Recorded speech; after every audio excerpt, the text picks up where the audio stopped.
Hello, BookTube.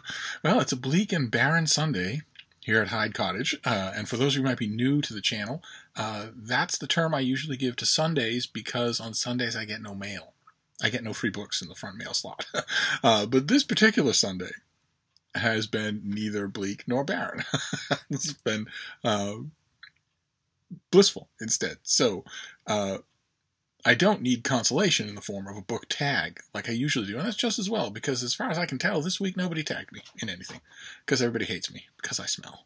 But I didn't want to leave you with nothing, and fortunately, I had perfect fodder for a few thoughts on a video from a topic that has been slowly boiling around BookTube for a little while, that's near and dear to my heart, both personally and professionally.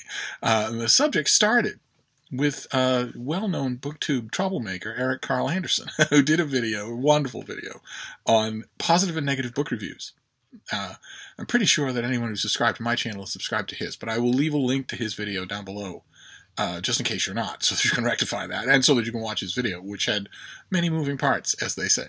And, of course, since he made a video about positive and negative book reviews, and since I'm a book reviewer, I felt behooved to make a response of my own. So I made a super hottie response of my own, elaborating on some of his points, bringing up some of my own, and just recently, the subject was taken up again by yet another well-known BookTube troublemaker, in this case, BookTube's own Empress of Bailings, Shawn the Bookmaniac, who did a video that I watched and I loved. I'll leave a link to it down below, and I wanted to discuss it because it hits on a couple of points that have bothered me for all of my 28 years.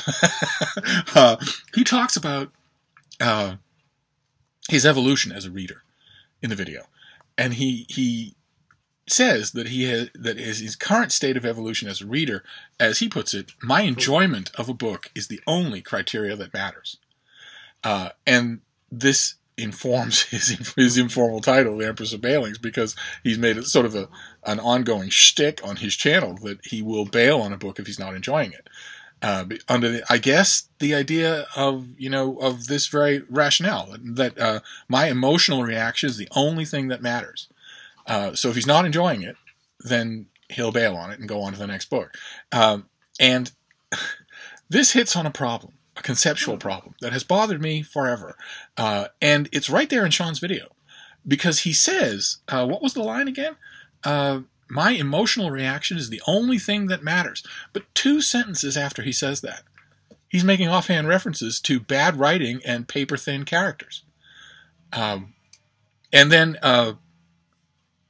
he he moves from that position, that my emotional reaction to a book, my enjoyment of it, is the only criterion that matters. Then he does the kind of dipsy-do, the kind of side move that always is my source of trouble with this subject. It was actually my source of trouble with Eric's original video. I just didn't put my finger quite on it because he didn't come out and say it as explicitly as Shawn did. Where he, I wrote the line down. My hand was shaking with horror as I did, but I wanted to make sure I got it right. Shawn, in his video, says, to me, there is no such thing as an objective critical response to a book. to which I wanted to say, why don't you pick on somebody else's profession? Okay, all right. Notice the shift that has gone on there. That is not what he was talking about at the beginning of even his own video. And I'm not blaming Shawn, because this shift happens whenever this subject comes up anywhere. Notice the shift. His first line, my enjoyment of a book is the only criteria that matters.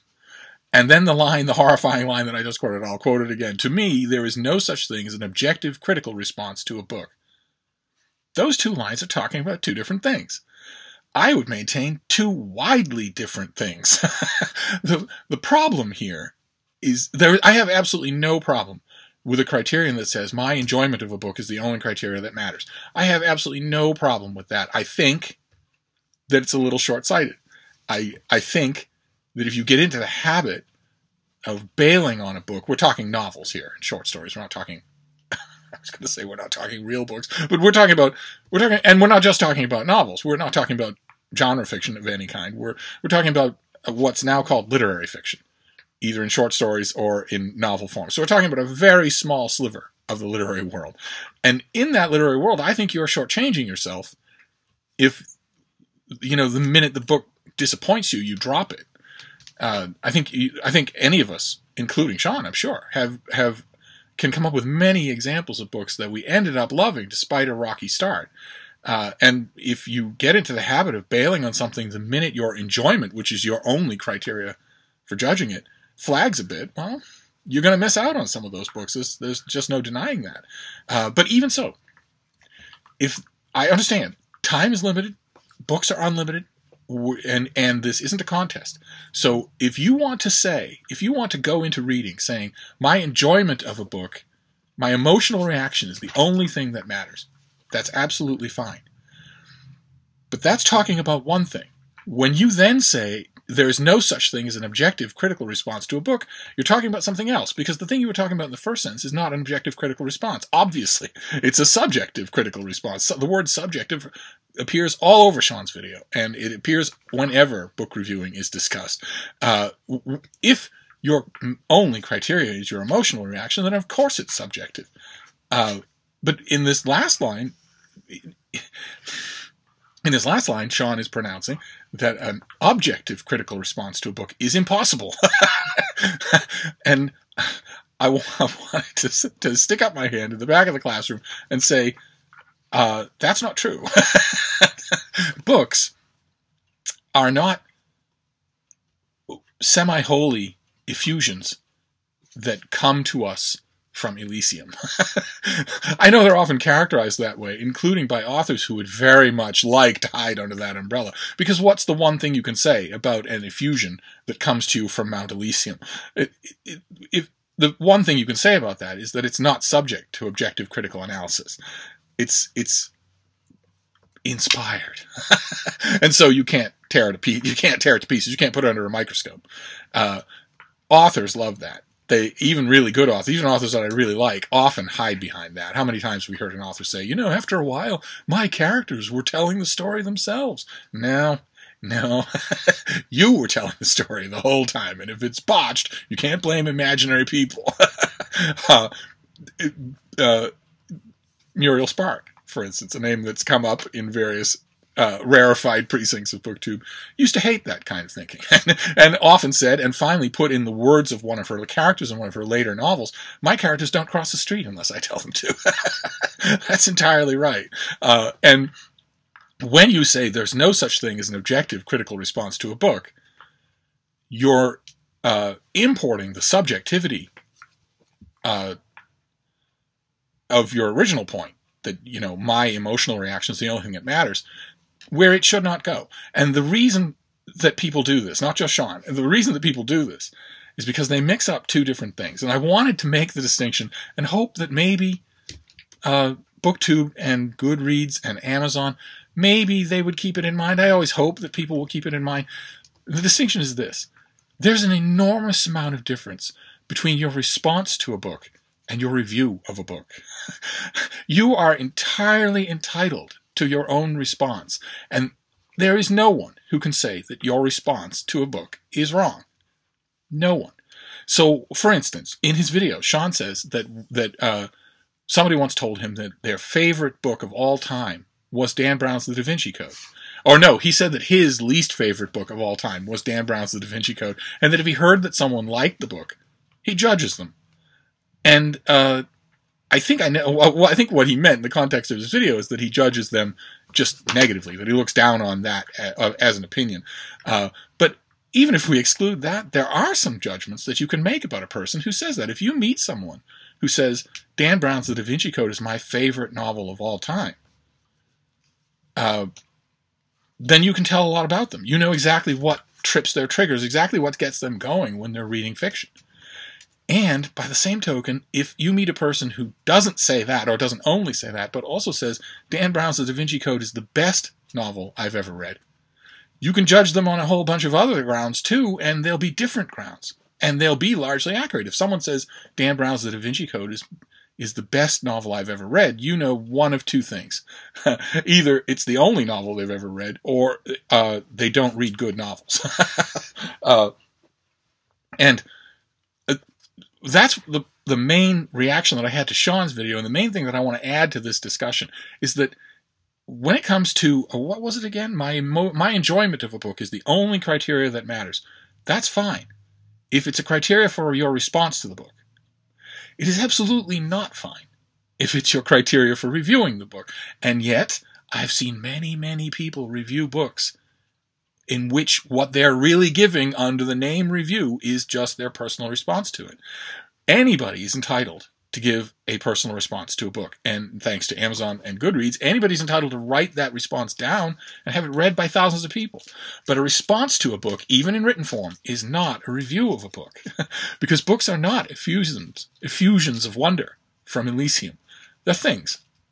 They're things. They're put together by people in order to work in a certain way, like a watch. And if somebody handed you a watch and said, I just made this, and I was really inspired, and you held it up, and the numbers were all wrong, and the hands jerked forward and then back at random intervals, and you said, well, okay, it doesn't seem like a very good watch. If they said to you, well, it's your emotional reaction to it that counts, you'd think they were nuts. Likewise, if you went to the hospital and you needed double bypass surgery, and your surgeon said, well, you never mind schooling. I went to the Rhode Island School of Design for architecture, but really it's my emotional reaction that counts. You would say they're not a very good doctor, and you wouldn't let them operate on you. And the same thing is true of reviews. You might have you might. I'm a trifle distracted. You might have a powerful emotional reaction to something, and that's fine. There's nothing wrong with that at all. But that's not a critical reaction. And if you say, I'm sure that Shawn wasn't meaning to say this, but his review it just happened to push buttons that people on this subject have been pushing for a long time with me. If your response is, well, it just didn't emotionally do anything for me, that's fine. That's fascinating. And I would love to talk about that. But that's not a review of a book. Even if you start to say why it just didn't give you the emotional response that you want, that's still not a review. Because if you talk about a response to a book, then all of the attention is on you. And that's great. And that's fantastic. A lot of times that's what book videos on BookTube are about, whether the person knows it or not. And that's fascinating. I love that. Love hearing about it. Love discussing it. But when you review a book, none of the focus is on you. All the focus is on the book. So when you're giving your response to a book, your emotional reaction to a book, then that's all I want to hear about. But when you're giving a review of a book, no one cares about your emotional reaction. They care about the thing, the object that you are criticizing, that you are reviewing. So if we stick just to literary fiction, so-called literary fiction, there could be a novel that really worked on you, and yet it could be full of flaws as a novel. The fact that it really worked on you doesn't mean it's a good novel. And that's the 2 cents that I wanted to put in here, is that there's a vast difference between a reaction to a book, a response, an emotional response to a book, and a review of a book. A review of a book is harder to do, because you have to take a step back from your own emotions. You have to say, okay, you have to start talking about the stuff that Shawn, all throughout his video, he was lapsing back and forth. Because if you read his own reviews or listen to them when he does them on his channel, you see that he understands perfectly well what I'm talking about. And that he's perfectly capable of rigorously holding a book's feet to the fire on technical grounds, on grounds of the book as an object. He's perfectly capable of doing that. Most booktubers are. When booktubers tell me, when subscribers of mine or friends or other booktubers tell me, I don't know, I'm not very good at critical thinking, I usually read books with my gut. I always tell them, you're much better at it than you think you are. You have a huge amount of experience doing this. You just don't, you're not differentiating it, because a lot of people blur the distinction between a response and a review. And they shouldn't. This is my whole point of this rambling video, is that they shouldn't. I think part of the reason that book review videos on BookTube are traditionally underwatched, they traditionally get fewer views and less traffic. I think part of the reason is because this distinction hasn't really dug down deep into the soil of BookTube. And I think if there's any place where it should be BookTube. Because once you realize this distinction, you're free from the insecurity that plagues a lot of readers, especially beginning readers, where you love a book and you feel attacked or insecure or angry or upset or sad if somebody criticizes it. Well,